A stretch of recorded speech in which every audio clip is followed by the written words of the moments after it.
All right, let's get right into it. Today, we are tackling a really important topic in men's health, one that's super common but honestly not talked about enough. We're going to break down the science, the real-world solutions, and the facts about something called a varicocele and its connection to male infertility. And right off the bat, I want you to focus on two key words in this quote: common and reversible. That's huge. This tells us we're not talking about some super rare, scary condition with no answers. No, quite the opposite. It's the single most common, identifiable, and fixable cause of male infertility. So right away, there's a clear path forward, and it starts with understanding what's going on. Okay, so just how common is it? Well, take a look at these numbers. In the general population, about 15% of guys have one. But, and this is the important part, for men who are facing infertility, that number skyrockets to 40%. Wow. That is not a coincidence, folks. That's a direct, powerful link that tells us exactly why we need to be paying close attention to this. So let's get into the nitty-gritty. How can a bunch of swollen veins, which is what a varicocele is, cause such a major problem for sperm health? It feels a little strange, right? Well, it all comes down to what we're calling the hot pipe problem. There are basically two main ways this does damage, and the first one is all about heat. You know, you can think of the whole system down there as this super-sensitive factory with its own cooling unit. For that factory to produce healthy sperm, the testes have to be kept a few degrees cooler than the rest of the body. But here's the problem. With a varicocele, you've got these little one-way valves in the veins that have failed. So warm blood starts to pool up, and it's like having a broken radiator that's constantly leaking hot fluid. It overheats the whole area, and, to put it bluntly, it basically cooks the developing sperm. But wait, it's not just the heat. There's a second problem, and it's this toxic backflow. That same pooled blood isn't just hot. It's also carrying metabolic waste from your kidneys and adrenal glands. And instead of flowing away, it's backing up right into the testes. This creates what scientists call oxidative stress, basically a toxic soup that attacks sperm cells and, crucially, damages their most precious cargo, their DNA. And this is so important to understand because we're talking about hidden damage. A guy could go get a standard semen analysis and the numbers might even look okay, decent count, decent motility. But what that basic test doesn't show is that the DNA inside the sperm is all fragmented and broken up.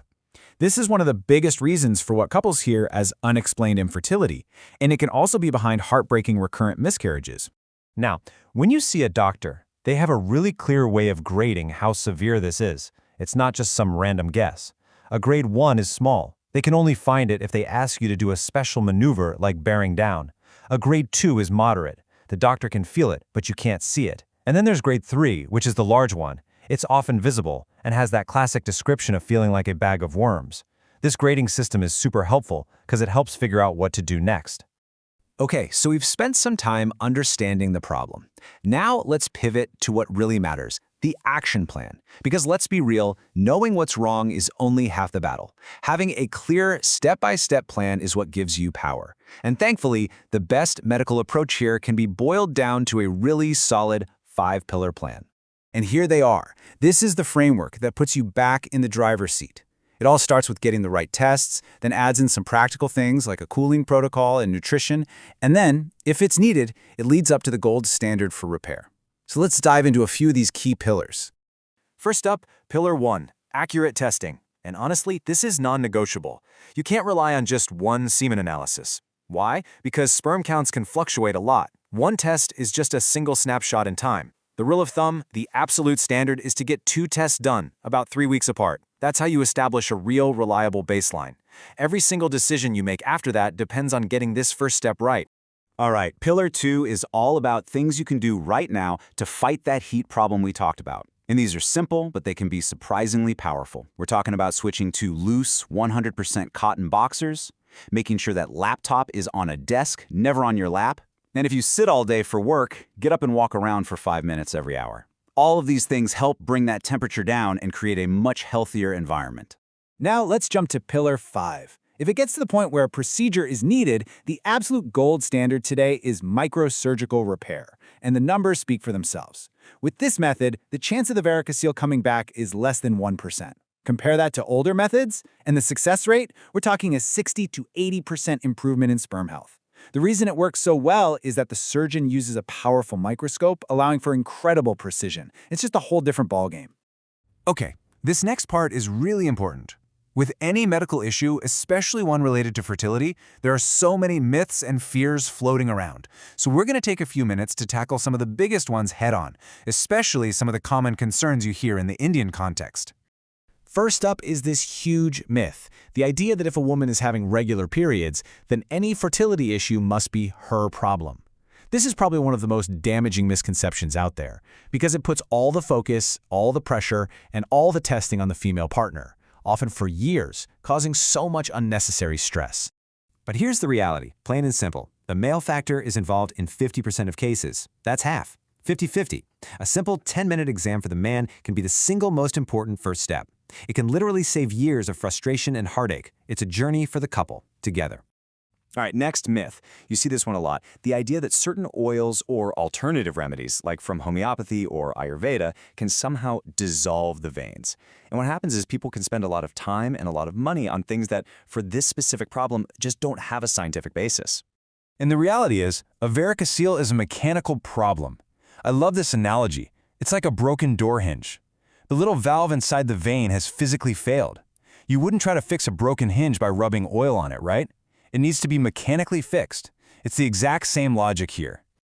Okay, and this is a big one. It's probably the #1 fear that stops men from getting help. It's this idea that having surgery for a varicocele will somehow make them impotent or that they'll lose their power. It's a really deep-seated fear, tied up in ideas about masculinity and vitality.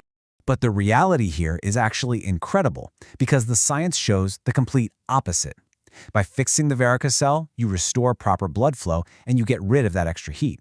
And what does that do? It can actually improve the testes' ability to produce testosterone. So far from causing a problem, the treatment can actually lead to better energy, a better sex drive, and improved sexual health overall. So after all that, what's the key takeaway? What are the signs that should make you think, okay, maybe it's time to go see a specialist about this?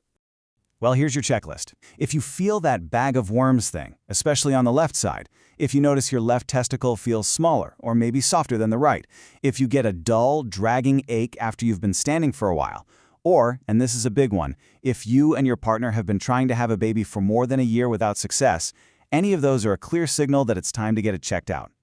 And I want to leave you with this thought, because it's the most important one. Getting a varicocele diagnosis is not a verdict on your masculinity. It is not a judgment on you as a person. It is a clinical condition, a mechanical issue, and the best part is, it is largely fixable. Taking that step to get checked out isn't a sign of weakness, it's a sign of strength. And with the kind of medical solutions we have today, there is absolutely every reason to be hopeful.